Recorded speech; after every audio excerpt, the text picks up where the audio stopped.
Olá, boa tarde. Veja os destaques de hoje do portal da Assembleia. Os assuntos debatidos na sessão plenária desta quarta-feira. Projeto de lei do Senado quer regulamentar o trabalho híbrido. Defensoria Pública registra aumento da violência contra idosos no Maranhão. Descarte irregular de lixo hospitalar durante a pandemia gera preocupação entre as autoridades sanitárias. E hoje é dia do profissional que tem o compromisso de levar informações até você. Hoje é o dia do repórter. Você acompanha agora no portal da Assembleia.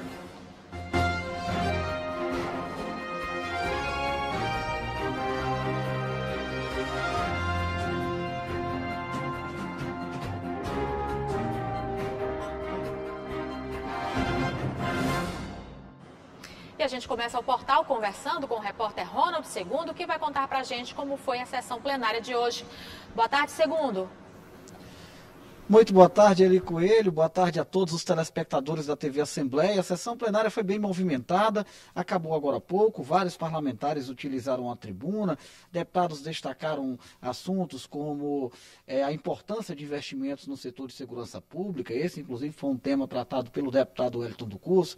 Nós tivemos também o pronunciamento do deputado Leonardo Sá, que falou sobre a entrega de cestas básicas, que será realizada no município de Pinheiro.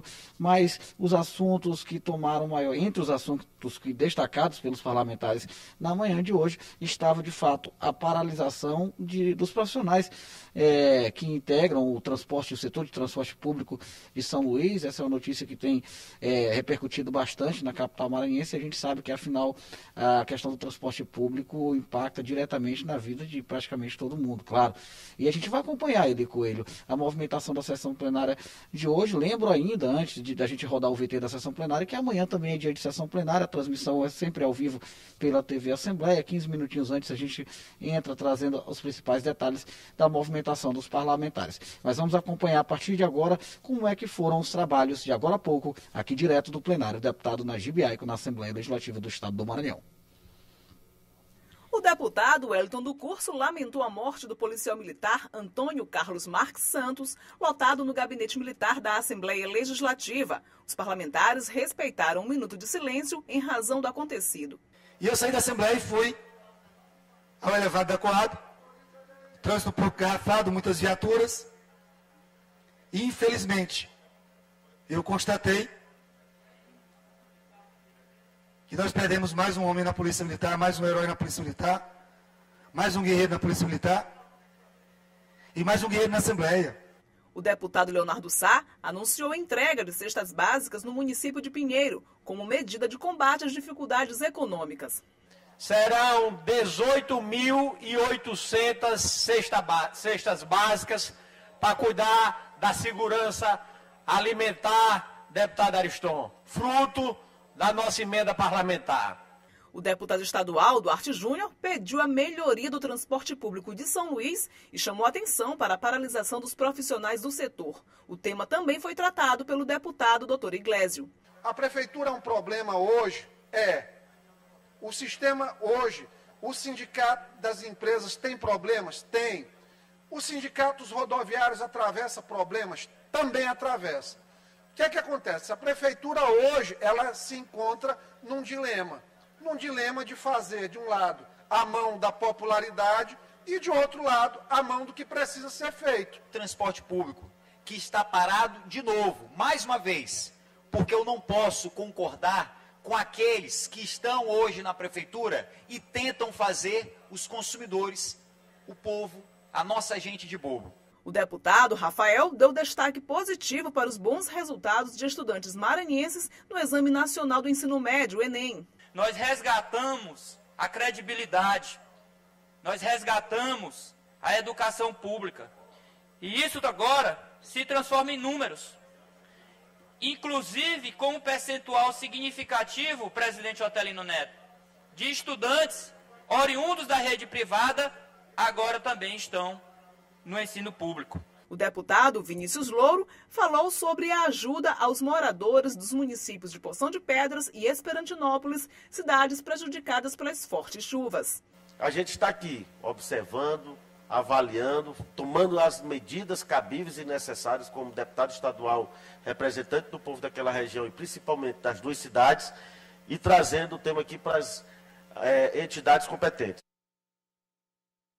Como você viu, os deputados prestaram um minuto de silêncio em respeito à morte do policial militar que fazia parte do quadro de funcionários da Casa Parlamentar. Todos os setores da Assembleia Legislativa do Maranhão lamentam profundamente o falecimento do segundo sargento da Polícia Militar do Maranhão, Antônio Carlos Marques Santos, de 54 anos, ocorridos na noite desta terça-feira. O sargento Carlos ingressou na Assembleia em fevereiro de 2020. Era lotado no gabinete militar, onde exercia a função na área de controle de triagem para acesso ao Palácio Manuel Beckmann. O presidente da ALEMA, deputado Otelino Neto, lamentou o ocorrido e divulgou nota de pesar, prestando condolências e manifestando solidariedade aos familiares e amigos do sargento Carlos, desejando força para que superem a dor da imensurável perda. E veja no próximo bloco, Defensoria Pública registra aumento de casos de violência contra idosos. E o descarte irregular de lixo hospitalar gera preocupação entre as autoridades sanitárias. É o que você acompanha logo após o intervalo. A Defensoria Pública do Maranhão registrou um alto índice de violência contra idosos. Só em janeiro foram 80 casos registrados. E o mais preocupante é que, na maioria dos casos, o abuso acontece dentro do ambiente familiar. São Luís registrou em janeiro deste ano mais de 80 denúncias de violência contra o idoso. A negligência e o abuso financeiro foram os tipos de violência mais cometidos, seguidos por violência física e a psicológica. Os dados são da Defensoria Pública do Maranhão, que atua na defesa da pessoa idosa. A gente tem um atendimento especializado para isso, no qual todos os defensores e defensoras são treinados para acolher e fazer a defesa. Ademais, aqui em São Luís, a gente tem o CAPV, que é um centro específico de prevenção à violência contra o idoso, que atende esses casos e movimenta toda a rede, ou seja, traz OAB, Ministério Público e outros órgãos para também atuar na defesa de idosos vítimas de violência. O Maranhão possui cerca de 900 mil idosos, mas um dado é preocupante: o aumento da violência sofrida por quem tem mais de 60 anos de idade, especialmente dentro do próprio ambiente familiar, cerca de 70% dos casos. De acordo com o promotor de Justiça de Defesa da Pessoa Idosa, a violência que mais chama a atenção é a violência financeira. Ele explica os principais tipos de abusos. A que mais nos chama a atenção é a violência financeira, que ocorre quando se apropriam do dinheiro do idoso para fins privados e nunca se reverte em favor do idoso. É a violência patrimonial, quando essas pessoas se aproveitam de procurações para transferir bem imóveis, vender bem imóveis sem um consentimento daquele ancião, né, daquele idoso. E nós temos visto agora recentemente um aumento expressivo da violência psicológica. O aumento da violência contra o idoso está diretamente associado à pandemia da Covid-19. É que eles passaram a conviver mais tempo com os familiares dentro de casa. E com isso, ficaram sujeitos às agressões no próprio lar, onde deveriam estar protegidos. No ano passado, ainda de acordo com dados da Defensoria Pública do Estado, foram 875 casos registrados somente na região metropolitana de São Luís. No ano de 2021 também tivemos um aumento muito grande por conta da pandemia, das pessoas mais dentro de casa, mas é algo que a gente tem que enfrentar não só no seio familiar, mas também através de políticas públicas, e nesse sentido a Defensoria Pública está à disposição da população. A violência contra o idoso pode ser denunciada pelo Disque 100 e também pelo 190.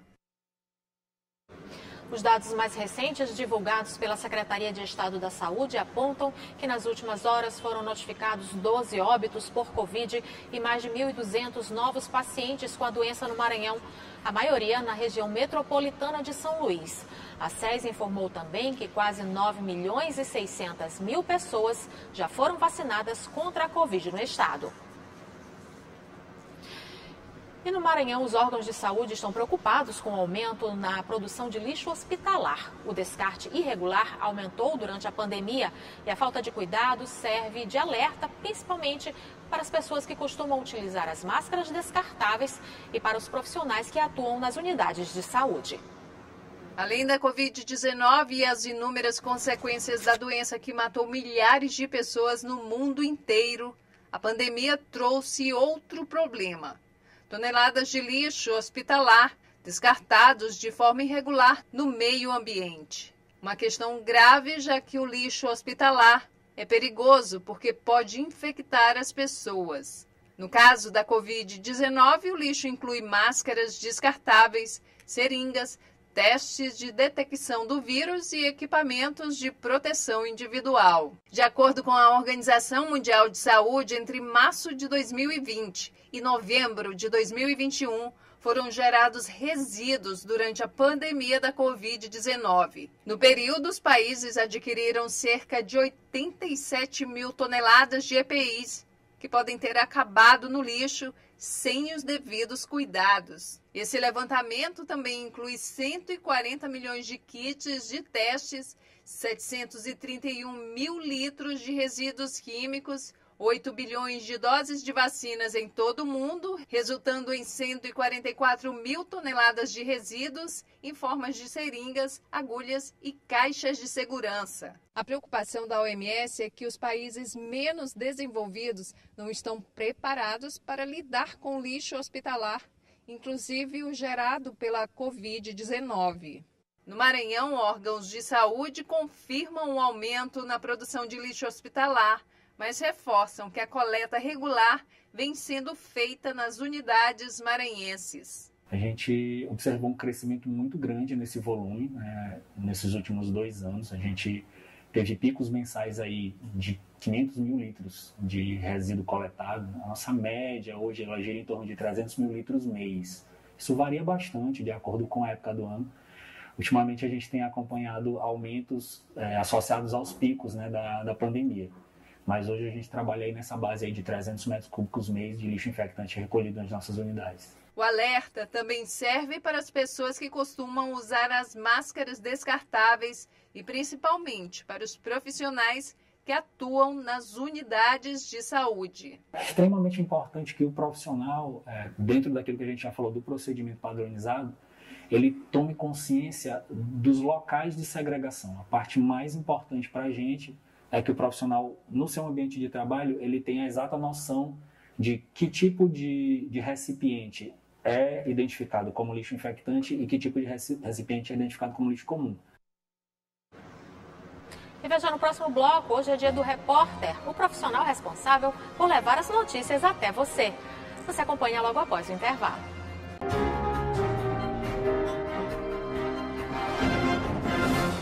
Por causa da pandemia da Covid-19, a rotina de trabalho de muita gente mudou. Para alguns, as atividades foram divididas entre presenciais e remotas, como forma de evitar aglomerações também no ambiente de trabalho. Um projeto de lei que tramita no Senado traz como proposta que o home office e até mesmo o regime híbrido devam constar no contrato de trabalho. A pandemia trouxe mudanças para as relações de trabalho, que agora, mais de 2 anos depois de diversas adaptações por conta da doença, precisam ser regulamentadas para garantir direitos aos empregados e empregadores. O home office é um deles. Apesar do avanço da vacinação e dos protocolos de segurança, a taxa de infecção da doença ainda é alta, provocando o afastamento das pessoas do ambiente de trabalho. É imperioso destacar que esse modelo é efetivamente um novo modelo de contrato, de trabalho, que, entretanto, não existe regulamentação no ordenamento jurídico brasileiro. Eis que a consolidação da lei trabalhista, o principal instrumento regulador das relações de trabalho no Brasil, ele é datado da década de 40 e só prevê a relação de trabalho presencial e, mais recentemente, desde 2017, o teletrabalho, não havendo até então a figura do trabalho híbrido.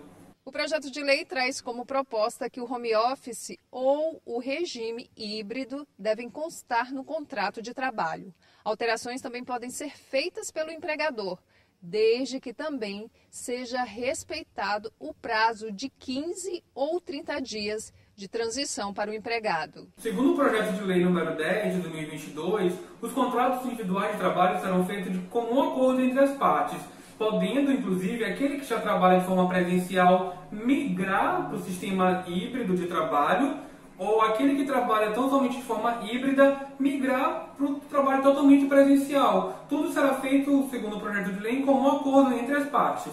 A autoria do projeto, que está em análise no Senado, é do senador Chico Rodrigues, de Roraima, e leva em consideração os efeitos da pandemia na vida das pessoas, inclusive em relação às questões de igualdade de gênero, especialmente sobre as mulheres, que geralmente são sobrecarregadas com os regimes híbridos e de teletrabalho. O aspecto positivo desse novo modelo de trabalho se dá, acredito eu, especialmente para os jovens, que são muito mais ligados aos meios de tecnologia, às inovações tecnológicas. Então isso será um impacto muito positivo para esse modelo de sociedade que nós temos agora, que vem com esses novos jovens que adentram o mercado de trabalho, que podem potencializar suas atividades por meio dos canais tecnológicos, por terem muito mais facilidade e acesso aos canais de tecnologia, possibilitando talvez ter um desempenho muito melhor pelo trabalho híbrido. Hoje é dia do profissional responsável por levar notícia e entretenimento até você, seja pelas redes sociais, jornal impresso, rádio ou TV. O compromisso do repórter é apurar e divulgar informações baseadas na verdade. E em tempos de fake news, esse trabalho se torna fundamental para levar a verdade ao espectador. A notícia não para. E se tem um profissional que fica de olho nos acontecimentos para manter o máximo de pessoas informadas, esse é o repórter.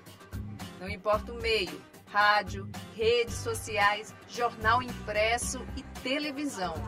O repórter é um dos principais responsáveis por fazer a informação chegar ao público, ainda mais em tempos de fake news e pandemia. É muito importante esse papel, porque a gente vive agora fake news e sabe que a informação errada, ela tem chegado cada vez mais e as pessoas elas acabam acreditando no vizinho, acabam acreditando no grupo da família e essa informação errada, ela propaga de uma forma negativa e se implanta como uma verdade única. Isso é muito perigoso, porque as pessoas acabam, por exemplo, tomando um remédio que não é o indicado, que não é aconselhável e piorando uma situação. Então, a reportagem hoje, o repórter hoje, o jornalismo em si, ele é fundamental nesse momento. É que existe um compromisso do repórter com a verdade dos fatos.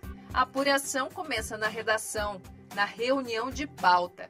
Jornalistas debatem um assunto, buscam fontes confiáveis, marcam as entrevistas e preparam a equipe. O repórter ele tem uma grande responsabilidade de levar essa informação, uma informação que tem que ser verdadeira, né?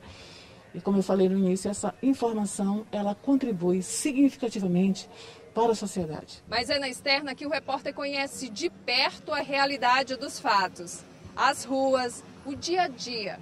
Os anseios da população são os verdadeiros termômetros da notícia.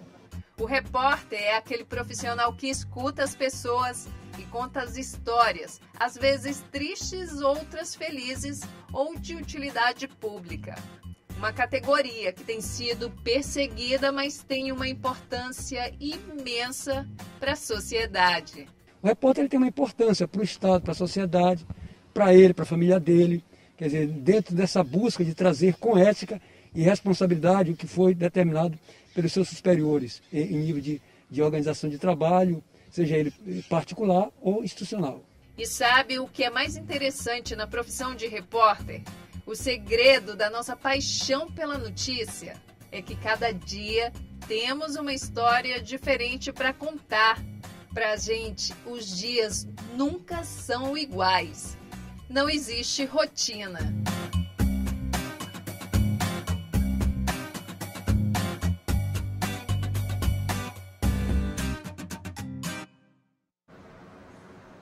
Parabéns a todos os verdadeiros repórteres. E o portal fica por aqui. Para rever as reportagens de hoje, acesse o site al.ma.leg.br/tv. Uma ótima tarde para você. Até amanhã.